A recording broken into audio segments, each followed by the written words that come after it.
আজকে সোমবারে একটা বড় ধরনের দুর্ঘটনা ঘটে গেছে আমাদের উত্তরাতে মাইলস্টোন স্কুল অ্যান্ড কলেজ যেটা আছে সেখানে বিমান বাহিনীর একটি প্রশিক্ষণ বিমান এসে আছড়ে পড়েছে দুপুরের দিকে এবং এখন পর্যন্ত 19টা বাচ্চা ওই সেকশনটা আসলে ওই বিল্ডিংটা প্রাইমারি স্কুলের ছেলেমেয়েরা ওখানে পড়ছিল আর কি।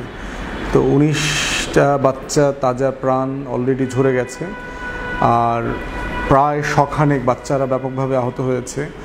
ঢাকা মেডিকেল বার্ন ইউনিট থেকে কুর্মিটোলা বিভিন্ন হাসপাতালে তাদেরকে নেওয়া হয়েছে এবং মানে খুবই হৃদয় বিদারক বাস্তবতার অবস্থা তৈরি হয়েছে সেখানে।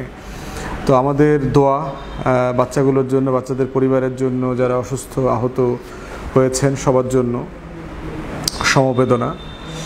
প্রথম অবজারভেশন হচ্ছে যে বিমান বাহিনীর প্রশিক্ষণ বিমান কেন্দ্রিক এই দুর্ঘটনাগুলো আমরা অনেকবার দেখেছি এবং প্রতি 1-2 বছর পরপর এরকম ঘটনা ঘটে এবং আজকেও বিমানের যিনি পাইলট ছিলেন তিনি শহীদ হয়েছেন, তারও রুহের মাগফিরাত কামনা করছি।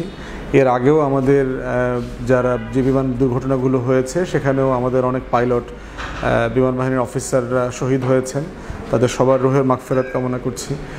তো আমাদের এখন সিরিয়াসলি ফার্স্ট যেখানে হাত বোঝা দরকার সেটা হচ্ছে যে প্রশিক্ষণ বিমানগুলো বারবার অ্যাক্সিডেন্টের শিকার কেন হচ্ছে।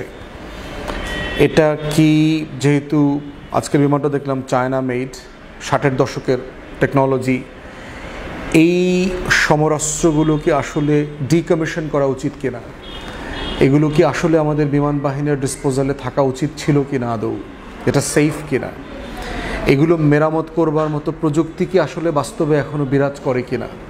কারণ যারা এগুলো বানিয়েছে 60-70-এর দশকে তারা এই বিমানগুলো এখন আর বানায় কিনা, না বানাইলে এটার মেরামত করবার প্রশ্নটা কিভাবে আসবে। অতএব সেই জায়গাতে আমরা বোধ করছি যে বিমান বাহিনী সার্টেনলি একটা ইনভেস্টিগেশন করবেন, করে এই কনক্লুশনে আসা দরকার শুধুমাত্র এই বিমানটার ক্ষেত্রে না, টোটাল বিমান বাহিনীর যে আর্মস অ্যামুনিশন, যেই লজিস্টিক্স, যেই বিমান তারা ব্যবহার করেন, এই টোটালটার সেফটি সিকিউরিটিকে রিভাইজ করা দরকার যে আসলে আমরা যেগুলো ব্যবহার করছি এগুলো ঠিক কিনা। এবং সেটা অবশ্যই আমার যে শত্রু সাপেক্ষে আমার স্বাধীনতা, সার্বভৌমত্ব, জাতীয় স্বার্থের যে প্রশ্ন আছে, ভারত এবং মিয়ানমারের যে সক্ষমতা আছে আকাশপথের, সেটাকে মাথায় রেখে আমরা আসলে এটাকে কি করতে পারি। আমরা প্রায় পত্রিকাতে দেখি যে আমাদের আর্মড ফোর্সেসকে রিফর্ম করার একটা 2030 সালের একটা পরিকল্পনা আছে, আধুনিকায়নের, এগুলো আমরা বিভিন্ন সময় দেখেছি। কিন্তু আসলে কি আধুনিকায়ন হচ্ছে, এর মাধ্যমে আমার সক্ষমতা আসলে কতটুকু বাড়ছে আমার সার্বভৌমত্বকে রক্ষা করবার জন্য, আমার জাতীয় স্বার্থ রক্ষা করবার জন্য, আমার সীমান্ত রক্ষা করবার জন্য, সেই জায়গাগুলো আমাদেরকে সিরিয়াসলি বিবেচনায় নেওয়া দরকার। দ্বিতীয়ত হচ্ছে প্রশিক্ষণের রুট যেটা ব্যবহার করা হচ্ছিল এটা আসলে সঠিক রুট কিনা, যে ঢাকা কেন্দ্রিক, অথবা আমি তো এটাতে টেকনিক্যাল লোক না, আমি এটা ভালো বুঝি না, বাট যারা এক্সপার্ট আছেন তারা দেখবেন যে প্রশিক্ষণের যে রুটটা ঢাকাকে আচ্ছন্ন করেছিল এইটা কারেক্ট রুট ছিল কিনা। কারণ পার্টিকুলারলি ঢাকা তো মানে ওভার ডেন্সলি পপুলেটেড, প্রচণ্ড ডিসফাংশনাল একটা সিটি, অপরিকল্পিত, দালান কোঠা বিল্ডিংয়ের কোনো নিয়ম নীতি মানা হচ্ছে না, এখানে যাচ্ছে তাই করা হয়েছে। এই বাস্তবতায় ঢাকাতে যে রুটটা প্রশিক্ষণের জন্য বেছে নেওয়া হয়েছে সেটা কারেক্ট কিনা।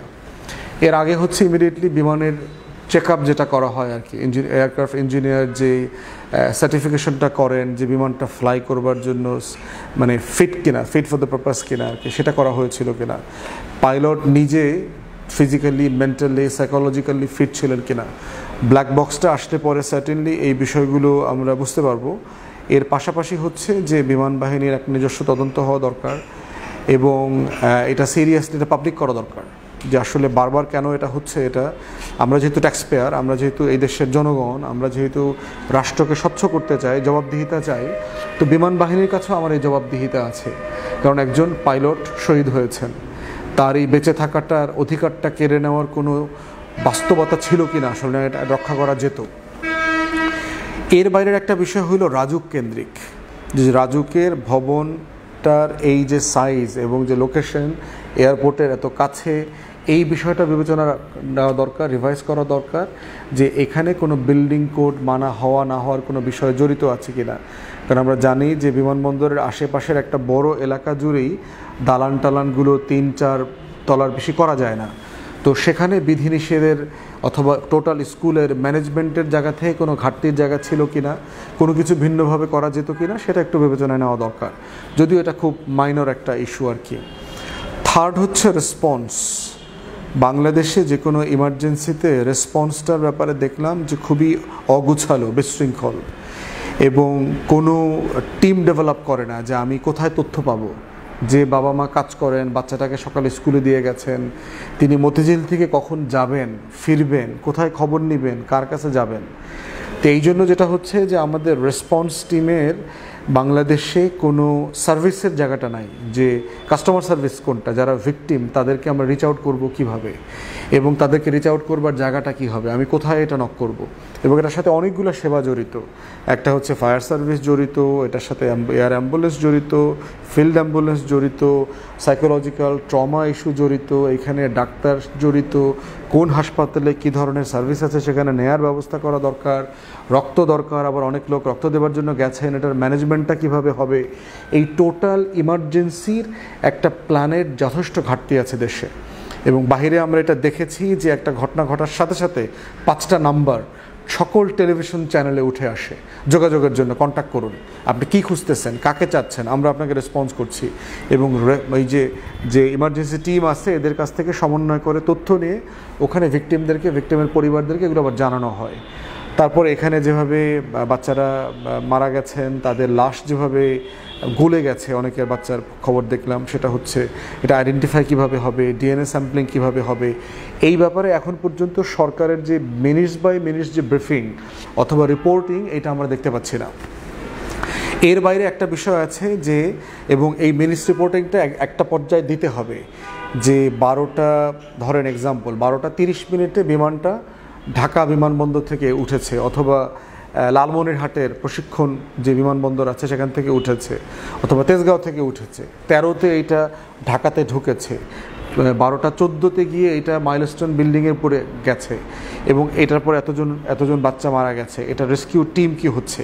এই যে মিনিট বাই মিনিট পুরো ঘটনার একটা বিবরণী ব্রেকডাউন করে দেওয়া, সেইটা সরকারের পক্ষ থেকে অথবা সিভিল এভিয়েশনের পক্ষ থেকে অথবা বিমান বাহিনীর পক্ষ থেকে এটা দেওয়া দরকার রেগুলার ব্রিফিংয়ের জন্য, যাতে কি আশ্বস্ত করা কি হচ্ছে, সরকার কি করছে, কি করা হবে, কার কার হেল্প দরকার, হেল্পলাইনগুলো কীভাবে রিচ আউট করবে, এবং জনগণের কিভাবে সাহায্য করবার সুযোগ আছে।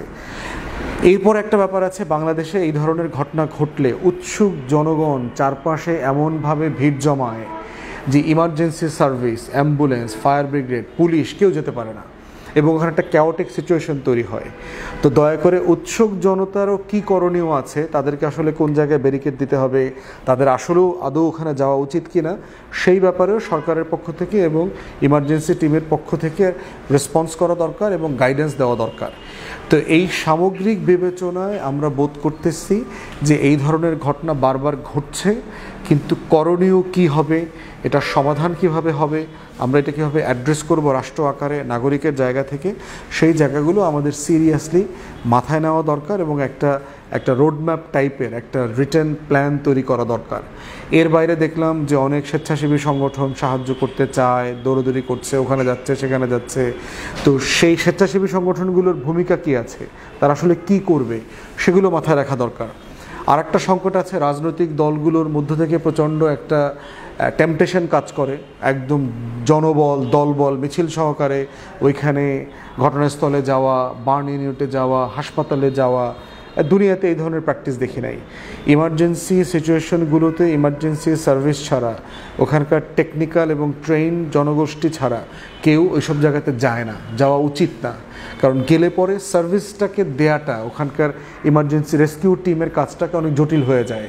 তো রাজনৈতিক দলগুলোরও আসলে এই ছবি তোলার জন্য, প্রদর্শন করবার জন্য ওখানে যাওয়া, তারপরে হচ্ছে মানে একটা শোডাউন করার মতো পরিস্থিতি, আবার স্বেচ্ছাসেবকদের সাথে এটা নিয়ে তর্কাতর্কি করা, যেতে দিবে না, ছবি তোলা।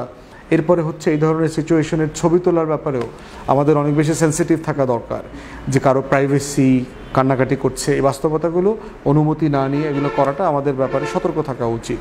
তো আবারও উত্তরের ঘটনার ব্যাপারটা এখনও আনফোল্ডিং, পুরো পিকচারটা হয়তো কালকে নাগাদ পরিষ্কার হবে।